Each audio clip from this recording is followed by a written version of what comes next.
Para na to sa pakigbangi sa NPA, it has taken a toll of almost 3 generations, 53 years. Magipanganak, nanganak, unya nanganak na podron. Akong apo,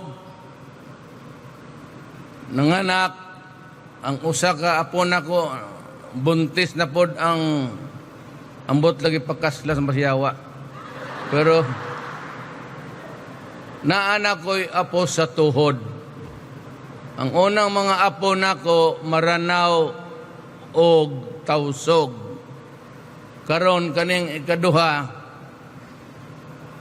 ang ngani usa ka apo nako Maguindanao, Matalam.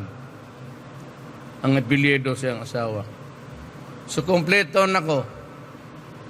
Na ako'y Bisaya, na ako'y amahan, na ako'y Inchek, na ako'y Maranaw, akong lola, o niya kanig asawa ni Pulong, ang inahan Maranaw, ang tatay Tausog, niya nadungga na po may Maranaw. Ang akong asawa German, pero gilayasan ako, di ginako o ako'y gilayasan. Hain sa duha.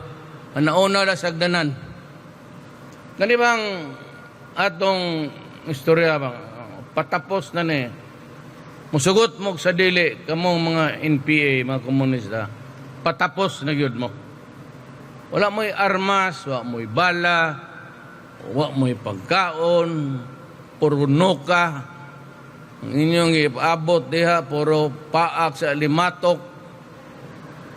Unya, ang di nako gusto diha, ang social dysfunction.